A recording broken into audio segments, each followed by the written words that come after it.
don't know why you're still sitting here. You're not getting a penny from Dad's $55 million.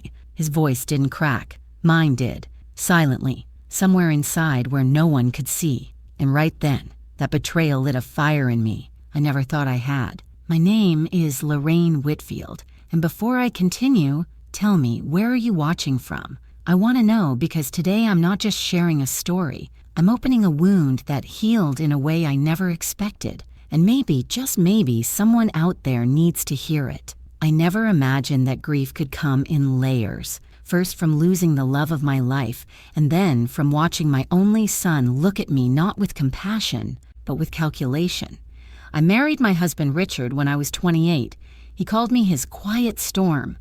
Gentle on the outside, but with a strength he said few people noticed unless they paid attention. I never believed him. I thought I was just ordinary. A wife, a mother, someone who held things together quietly in the background. Richard was the face of our life. Charming, composed, successful. I was the keeper of the small things, reminding him to take his vitamins, packing his travel bags with handwritten notes tucked between suits, holding his hand under the dinner table when business partners boasted too loudly. We built a life on quiet routines and deep understanding. We didn't need to say, "I love you" every day. It was in the way he'd pause a meeting to call me back if he missed my call. It was in the way he'd look for me in a crowded room like I was his anchor. But when he fell ill, swiftly, unexpectedly, it was our son, Andrew, who changed first. Andrew. My boy who used to run to me with scraped knees and pockets full of marbles. Somewhere between inheritance expectations and the influence of his wife, Cassandra, that little boy hardened. I wish I could say it happened overnight so I could place the blame cleanly. But no, it was gradual. A dismissive tone here, a rolled eye there. Cassandra would laugh behind a manicured hand when I spoke, like everything I said was some quaint little thing from an older generation. Richard noticed. One evening, when his strength was fading, he took my hand in that familiar grounding way and whispered, "Promise me you won't let them push you aside." I remember blinking at him, startled. Them. His voice was tired. People forget who the heart of a home really is. I didn't fully understand then. I thought grief would bring us together. I thought Andrew would stand beside me at the funeral, hold my hand like he did when he was small. Instead, he stood next to Cassandra like two polished statues carved from entitlement. They arranged the memorial as if I were a guest. When people came to offer condolences, they went to Andrew first, not out of malice, but because he made himself the face of our loss. And I let it happen. I stood there in black lace, holding my clutch like a lifeline, nodding politely as people told me how strong I looked. Strong. What an odd word. I didn't feel strong. I felt like someone had scooped out something essential from my chest and left me hollow, echoing. After the service, Cassandra placed a hand on my shoulder, nails glinting like talons. "Don't worry," she said sweetly. "Andrew and I will handle all the estate matters. You just rest. They said it like a command, like I was a fragile relic to be placed on a shelf while they sorted through the life I had built with my husband. I went to my room that night, sat on the bed Richard and I once shared, and listened. Through the walls I heard laughter, their laughter, the clinking of glasses. Celebration or relief that control was slipping into their hands. The next morning, Andrew stood in the doorway of the kitchen, arms folded. He didn't sit down. Didn't soften. "Just so you're clear," he said, voice flat. "Dad set everything up a long time ago. Cassandra and we're in charge now. Things are going to be handled properly. Properly. As if love needed managing. As if grief came with paperwork and signatures." I looked at him, really looked at him, and for a moment I searched for my son, the boy who once cried because he thought he lost me in a supermarket aisle. But all I saw was a man who believed control equaled power. He turned away before I could speak. That was the first moment I realized I was no longer seen as the heart of this family, but hearts, even when cracked, still beat. And mine had just begun to remember how. There's a certain kind of silence that settles in a house after someone dies. It's not just quiet, It's hollow, like the walls themselves are listening, waiting to see what will become of the life once lived inside them.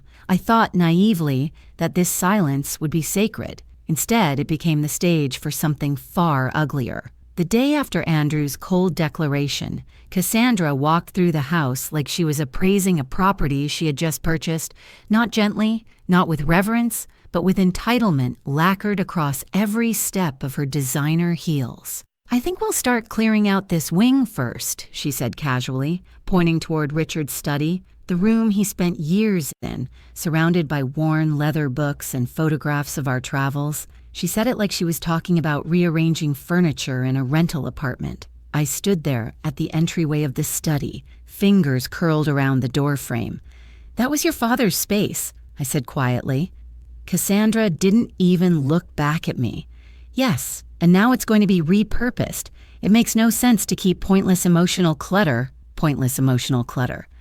Those words rang in my ears like a slap. Andrew appeared behind her, clipboard in hand.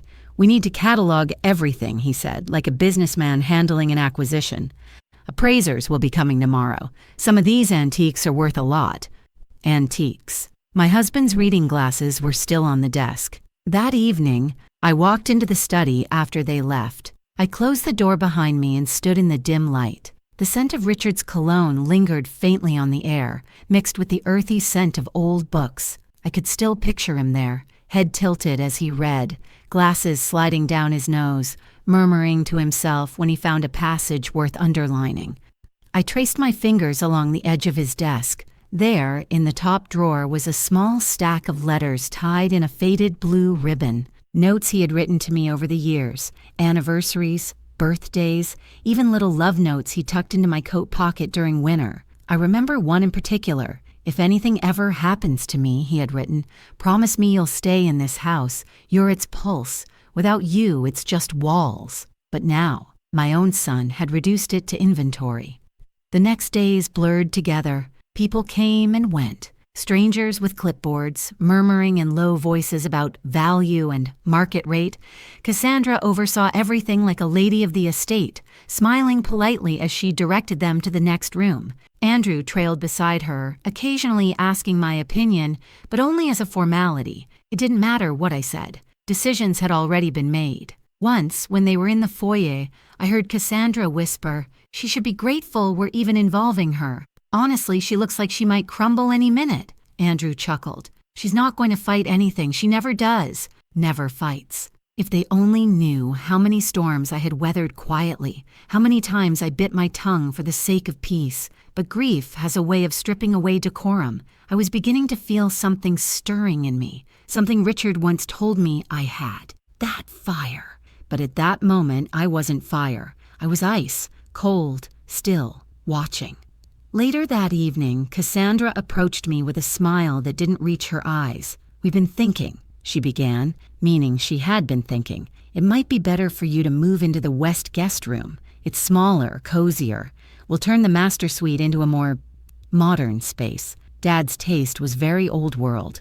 I stared at her, unable to speak. The master suite. The room where Richard and I shared decades of life. The room where I held him through nights of fever and pain.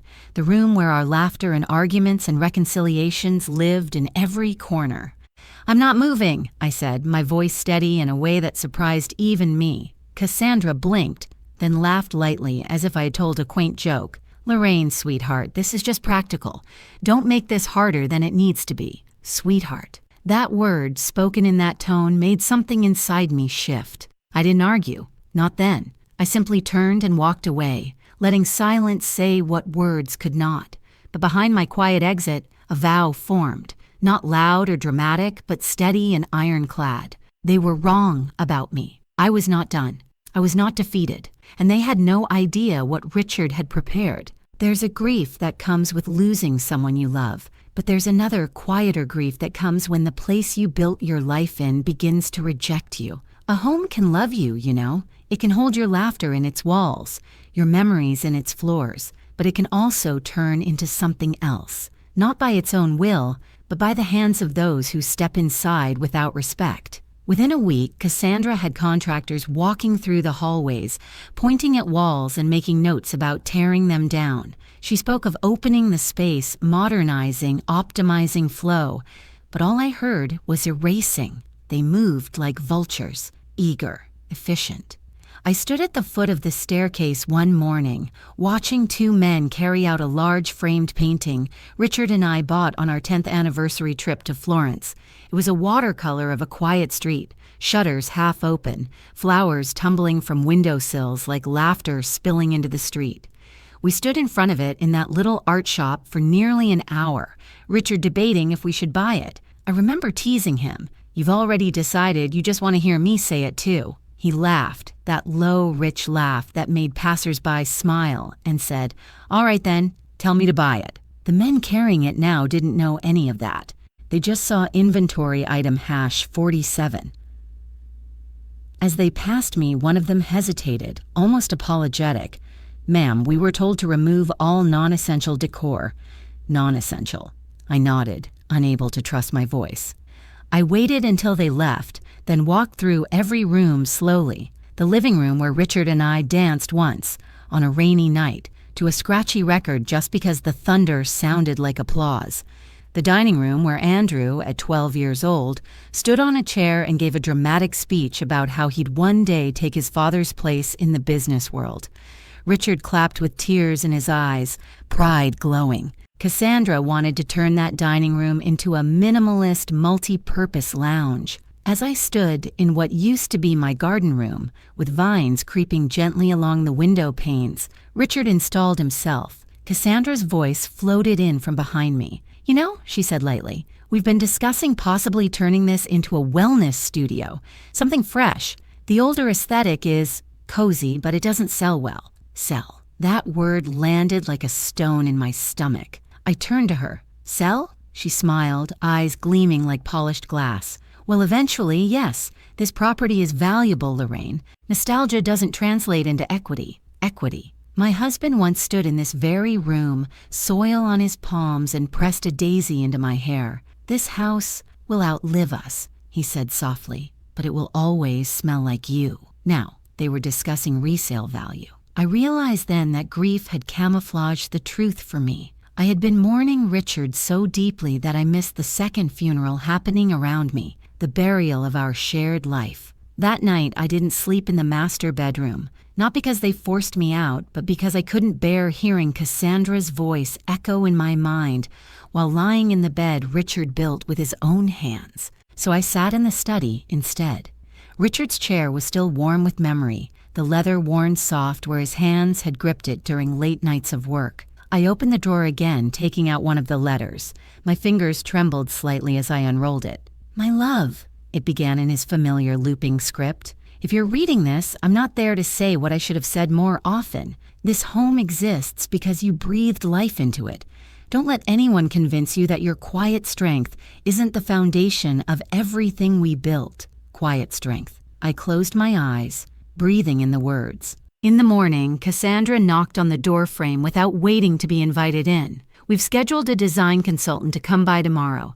Just a formality. They'll want your signature too. Legal courtesy." I looked up at her slowly. For the first time, she hesitated under my gaze. It wasn't anger she saw. It was something steadier, older, a quiet storm gathering. The house might no longer feel like home, but I was still here. And storms, once stirred, do not fade quietly. The morning of the will reading dawned gray and still, like even the sun had chosen to keep its distance. I wore a simple black dress, not out of ceremony, but because I had no energy left to perform grief for anyone else's comfort. Andrew and Cassandra dressed like they were attending a corporate negotiation. He in a tailored navy suit, sharp and polished.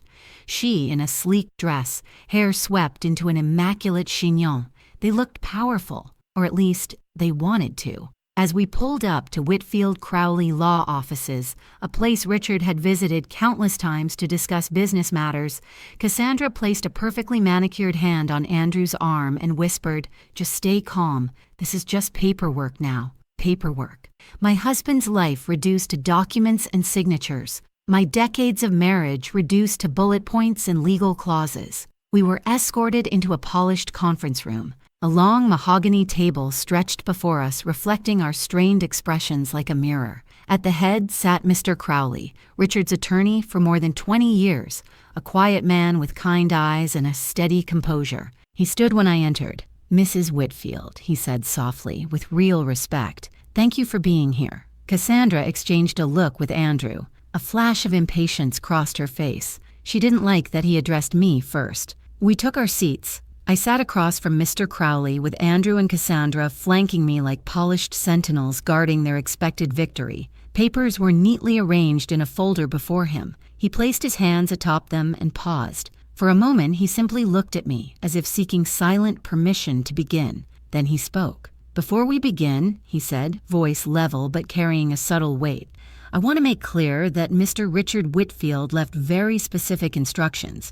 He anticipated a shift in family dynamics after his passing." Andrew's confident smile froze. Cassandra's fingers tightened on her pen. Mr. Crowley continued, carefully choosing each word. "Richard Whitfield created a trust, one that cannot be contested.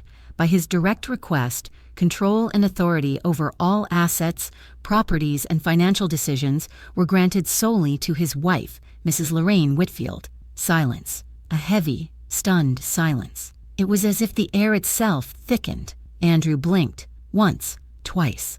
Then a slow flush crept up his neck, anger blooming like a rising tide. Cassandra leaned forward, her composure cracking just slightly. I'm sorry," she said with a brittle laugh. "Perhaps there's a misunderstanding. Richard always said Andrew would take over." Mr. Crowley nodded gently. "He did, professionally. But Mr. Whitfield made it clear. This estate, this legacy, belongs first and foremost to the woman who stood beside him in life." I didn't move. I didn't speak. I simply breathed. Andrew slammed his palm on the table. "This is ridiculous. Dad would never. He trusted me to lead everything. Cassandra and I have been working with his advisors for months." Mr. Crowley remained calm. "Your father anticipated your involvement. In fact, he wrote you a letter. All he asked is that you read it before reacting further." He slid an envelope across the table. Andrew snatched it, but didn't open it. Cassandra's eyes flicked toward me, a sharpness in them now, calculating, assessing. The shift had happened. They felt it too. The power in the room had tilted like a pendulum swinging to a new center. Mr. Crowley turned to me, his voice softening. "Mrs. Whitfield, Richard specified that you are not obligated to make any decisions today. He asked that you take time. He wrote, and I quote, 'Lorraine has always been the heart of this home. Without her consent, nothing should move.'" I felt something warm press against my throat, like the ghost of his hand resting there in reassurance. Andrew finally tore open the letter. His eyes scanned the page, and I watched his expression shift, not to sorrow, not even to grief, but to something rawer, pride, wounded and exposed. Cassandra reached for his arm. "What does it say?" He didn't answer her. Instead, he crumpled part of the letter in his fist and hissed. "He didn't trust me. He trusted her, as if I were a stranger." Mr. Crowley folded his hands. "Your father trusted your mother to protect what he built, not just the money, but the meaning behind it." Meaning. That word lingered like incense in the room. I rose slowly from my chair. My legs felt steady beneath me, rooted, grounded. Cassandra opened her mouth, perhaps to argue, perhaps to threaten, but whatever she meant to say vanished when she saw my face. I didn't need to speak for them to understand. I was no longer the widow sitting quietly in grief. I was the woman Richard trusted with the legacy of our life, and I would not be moved. Power doesn't always roar when it arrives. Sometimes it settles in quietly, like a cloak draped over your shoulders, unfamiliar at first, but warm. Leaving the law office that day, I didn't feel triumphant. I wasn't grinning with victory or gloating at their shock. No, what I felt was a strange, solemn steadiness. Like I had stepped into a role Richard knew I could fill, even when I doubted myself. Andrew walked ahead of me, shoulders rigid, Cassandra trailing behind him like a shadow made of glass and resentment. When we reached the car, he didn't open the door for me like he used to. Instead, he turned, the letter still clutched in his fist, and said, through clenched teeth, "This isn't over." His eyes, my son's eyes,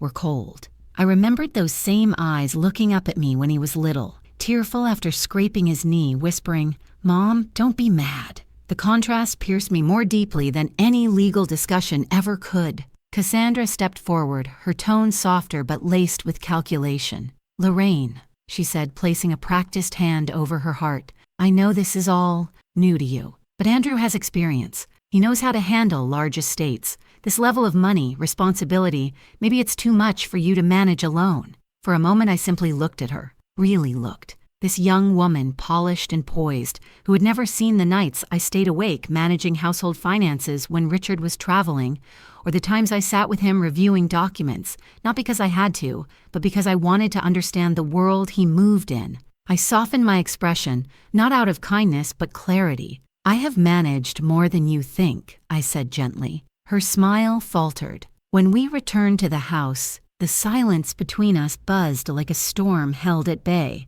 Andrew disappeared into his room, the door slamming like a gunshot. Cassandra lingered in the hallway, arms crossed. He just needs time, she said finally, though the concern in her voice sounded more like strategy. He believed. Your husband promised him leadership. I nodded slowly. I know what it's like to believe something so deeply that it hurts when it's challenged. She frowned, not expecting empathy. She studied me, searching for weakness. So, you'll still let him manage things? With your oversight, of course, for the sake of family harmony. There it was, the first attempt at negotiation.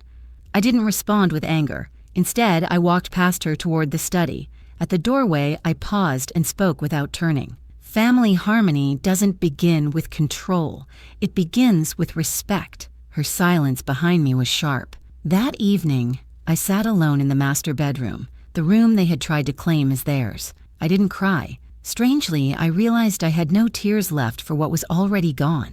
Instead, I felt something else. Grief for the illusion I had held onto. That family meant shared blood, shared love. But love cannot thrive where respect does not live. A soft knock sounded at the door.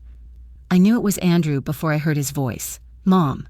The word was clipped, stripped of warmth. I turned. He stood in the doorway, not entering fully. I read the rest of the letter, he said flatly. Dad said. He said I needed to learn humility. I waited. He laughed once, a short, humorless sound. Humility, as if everything I've done was selfish. You know how hard I worked to earn his legacy? There it was. Not grief, not even anger, but wounded ego. I rose slowly, crossing the room until I stood just a few feet from him. Your father's legacy wasn't money, I said quietly. It was how he treated people. For a moment I saw something flicker in his eyes, guilt or memory. He looked away. I'm still his son, he muttered. And I am still his wife, I replied softly. And he trusted me to protect what we built together. Silence again. Then he said, almost bitterly, so what now? You sit on the throne and we bow. I shook my head. There is no throne. There is only stewardship.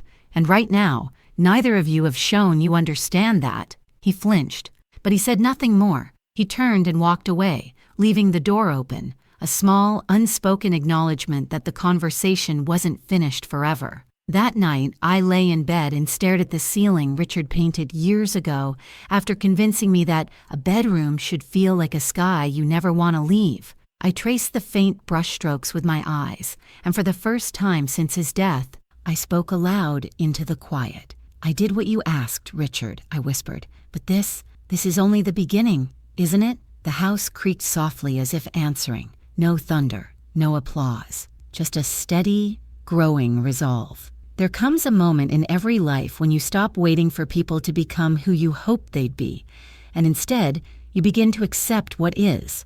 That acceptance isn't cold, it isn't cruel. It's simply a kind of quiet freedom, and for me, it began that week. The next few days were marked not by shouting or dramatic confrontations, but by a stillness that felt almost sacred. Andrew and Cassandra moved through the house more carefully now, their voices lower, their steps restrained. They didn't ask about the trust again. They didn't bring up selling the house. Instead, they waited, uncertain, watchful. I could have used that uncertainty to punish them. Some part of me, the part still nursing raw wounds, wanted to, but Richard had trusted me with more than legal authority. He trusted me to lead with grace. So instead of war, I chose distance. I began each morning by walking through the garden. My garden. The roses had begun to bloom, small crimson petals unfolding like tiny declarations of life.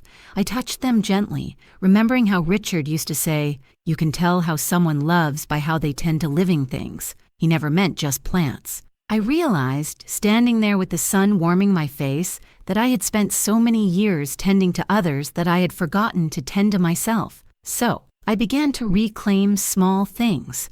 I reopened the old sunroom that Cassandra had declared outdated. I rolled up the drop cloths and uncovered the easel Richard bought me years ago when I mentioned offhandedly that I once loved to paint. I hadn't touched a brush in over a decade. Motherhood, wifehood, life, they all took turns asking me to set that dream gently aside. That afternoon, I mixed paint for the first time in years. The scent of linseed oil rose around me like an old memory stretching awake. My hands trembled, not from age, but from remembrance. I made the first brush stroke slowly, then another, and with each one I breathed a little easier. Later that evening, as golden light poured through the window, Cassandra appeared in the doorway. She didn't speak immediately. She watched me paint, her eyes flickering with something I couldn't read, confusion maybe, or curiosity. "I didn't know you painted," she said finally. I didn't stop my brush. "There are many things about me you don't know." She hesitated. "It's beautiful." There was sincerity in her voice, thin and unsure. I glanced at her. "You don't have to like me," I said gently, "but you do have to respect me." Her lips parted, a retort on her tongue, but she swallowed it. For the first time, she seemed less like a threat and more like something else. Someone young, someone untested by true loss. She shifted in the doorway. "Andrew, he's not used to being left out of decisions." I laid down my brush. "Leadership," I said softly, "is not about control. It's about stewardship. Your generation speaks a lot about legacy and wealth, but legacy isn't what you take, it's what you protect." She said nothing, but her eyes lowered, and for a brief second, I saw it. Doubt. Not in me, but in herself. Slowly, the house began to exhale. Contractors stopped coming. Furniture stopped moving. And for the first time since Richard passed, the air felt less heavy. One morning, while I watered the garden, Andrew came out onto the patio. He didn't speak at first. He just stood there, hands in his pockets, watching the fountain Richard installed years ago as a surprise gift to me on our anniversary. "I used to think this house was too quiet," he said eventually. I didn't respond. I let him speak. "I thought selling it would clean the slate, make things simpler." I set the watering can down. Grief makes us want to discard what reminds us of love, because love makes loss real. He swallowed. His shoulders, once sharp with tension, seemed to lower just slightly. "I don't know how to fix this," he said quietly. I walked past him, brushing my hand gently against his arm as I did. "Some things don't need fixing," I said, "just understanding." He didn't answer, but he stayed beside me as I watered the rest of the roses, and that, for now, was enough. That evening, I stood at the window and watched the sunset paint the sky in amber and rose. Richard once said, "A house becomes a home, not when people live in it, but when love lingers long after voices fade." I finally understood. Family isn't who shares your blood. Family is who honors your heart. The house felt different now. Not louder, not busier, but steadier. The kind of steadiness that comes after a storm, when the sky is still dripping with rain, but the world beneath it is breathing again. I woke earlier than usual that morning, before the sun had fully risen. The air was cool, crisp, carrying with it the faint scent of lavender from the garden. I made my way downstairs, past the hallway where Richard would wait for me with 2 cups of tea, one sweetened just the way I liked it. The memory should have stung. Instead, it warmed me, like a gentle hand resting between my shoulder blades, guiding me forward. In the study, I found the last of his letters. I had saved it for this moment. The envelope was worn, the ink faded. I sat at his desk, my desk now, and opened it with careful hands. "My dearest Lorraine," it began, "if you are reading this, then life has taken us down roads we did not plan. I always said you underestimated your strength. You spent your life making sure I was ready for the world. Now I ask only this, make sure the world is ready for you." I closed my eyes, letting the words settle. For so long I believed my story ended with him. that without Richard beside me, I was an unfinished chapter. But grief had not ended me. It had revealed me. Later that day, I walked to the small hill at the back of our estate, the one Richard once called the thinking place. It overlooked the garden and the distant line of trees that turned gold in autumn. I carried a single daisy, simple, unassuming. He always said daisies reminded him of me. "You're not a rose, Lorraine," he once teased, touching the petal gently. "You're something quieter, something that doesn't beg for attention but brightens the whole field just by being." I knelt at the foot of the hill and pressed the daisy into the earth. For a long moment I didn't speak. Words felt too small. But then, in a voice softer than the breeze, I said, "I kept my promise, but I also made one to myself. Starting now." Behind me I heard footsteps. Andrew. He approached slowly, hands clasped loosely in front of him. Cassandra followed at a distance, not intruding but present, a quiet figure learning where she stood. He didn't speak right away.